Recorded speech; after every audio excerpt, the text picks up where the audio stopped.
Livelihood. Introduction. Human beings were called nomads in primitive times as they wandered from place to place in search of food. Gradually, they started leading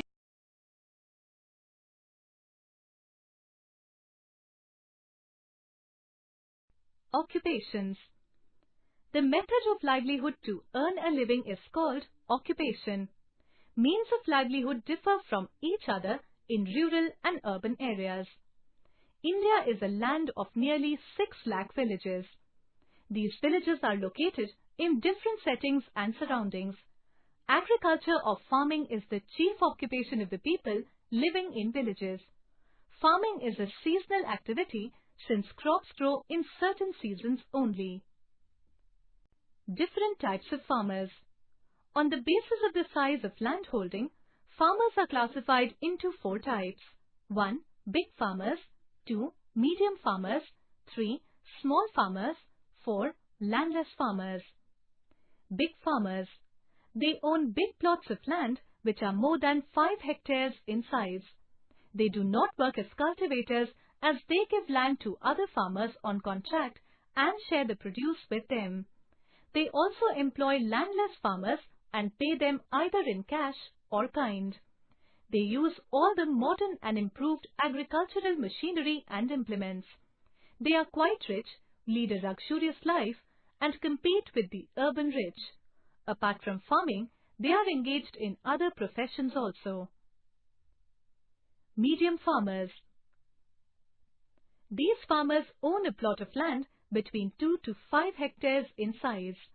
They mostly work on their own lands and grow crops for their own use. This is also known as subsistence farming. In such farming practice, most of the produce is consumed locally. Such farmers use primitive agricultural tools and implements and sometimes hire tractors and harvesters. Small farmers. They own land less than 2 hectares in size. Their produce is too little to fulfill the needs of their family. These farmers are not able to support their family as they cannot save much through agricultural operations. Landless farmers. Such farmers do not own any land and they work for big farmers on wages or shared produce, and as they are not able to make both ends meet, they migrate to cities to work as laborers on daily wages. The last 2 categories of farmers do not have enough capital to buy seeds, fertilizers, pesticides, and pay for irrigation. So they need to borrow money from money lenders on high interest. Sometimes their crops fail due to uncertain monsoons. They are not able to repay their borrowed money, and in such case, they have to sell their land. These 2 categories of farmers are often in the debt trap of money lenders. This is mainly the cause of farmer suicide in India. Moreover, poor farmers do not have access to facilities like education, healthcare, and other resources. Division of occupations. Occupations can be divided into 3 categories: A. Primary, B. Secondary, C. Tertiary.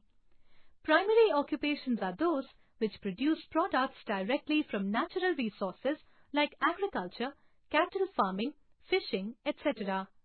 Secondary occupations involve the conversion of raw materials into articles of utility. For example, raw cotton is processed into cotton textiles through machinery. Tertiary occupations relate to the production of services that are required for distribution like airways, railways, postal services, etc. As you may notice, each of these occupations are interdependent. For example, a farmer produces food which is eaten by the people working in secondary and tertiary sectors. A person working in secondary sector produces goods, for example clothes, which are used by the people working in primary and tertiary sectors. Similarly, both primary and secondary sectors require services produced by tertiary sector, without which production will not take place. Some other ways of earning livelihood in rural areas. Babu Dudhwala, milkman. Babu runs a small dairy. He has 3 buffaloes and 2 milks. He milks them twice a day in the morning and evening. After that, he goes door to door in the nearby town to supply milk.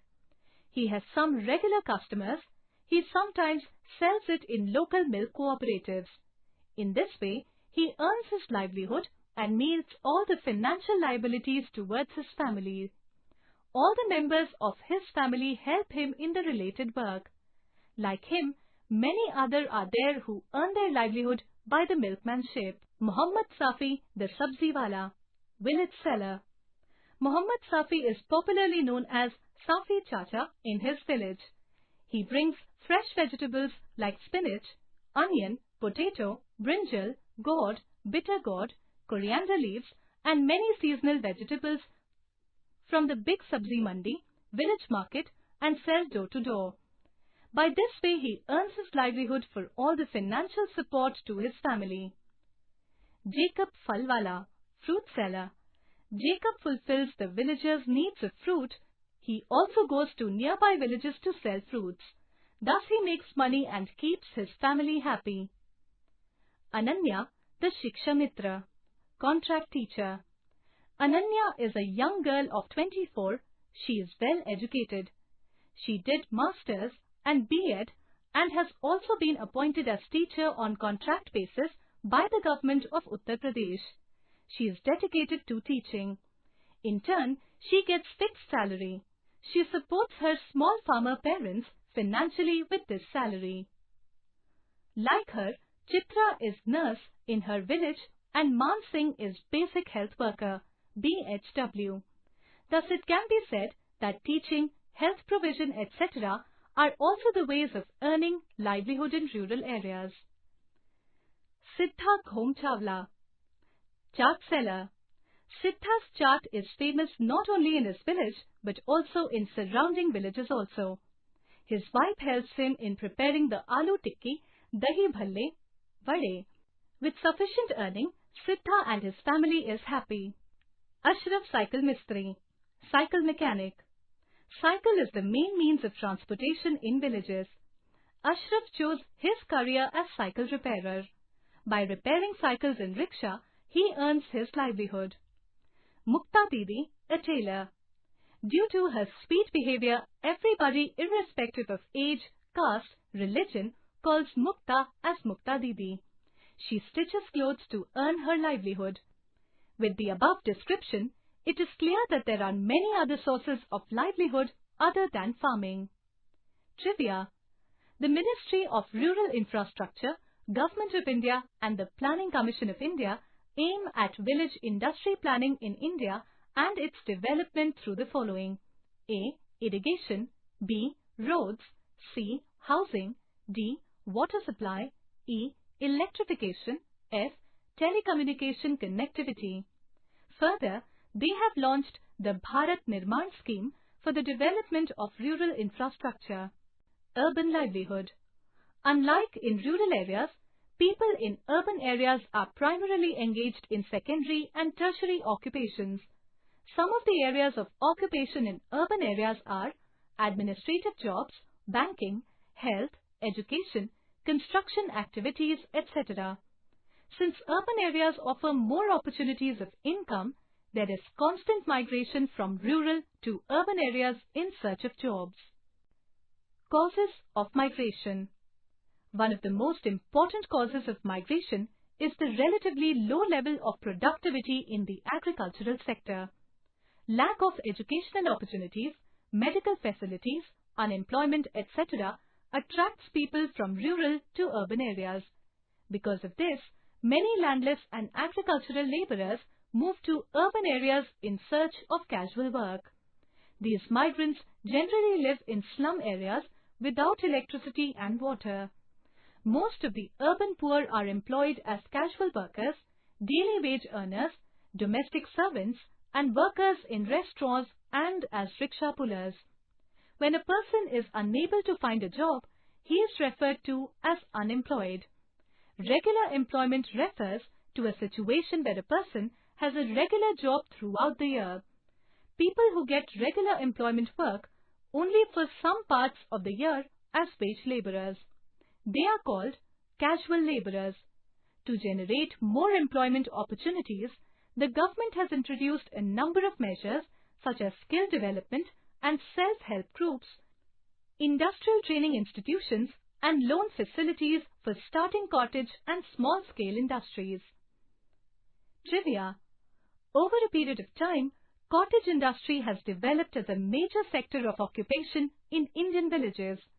Many villagers are involved in various kinds of arts and crafts and earn their livelihood by these. The occupations of artisans in pottery, wood, cloth, metal, and leather work are part of Indian village life since ancient times.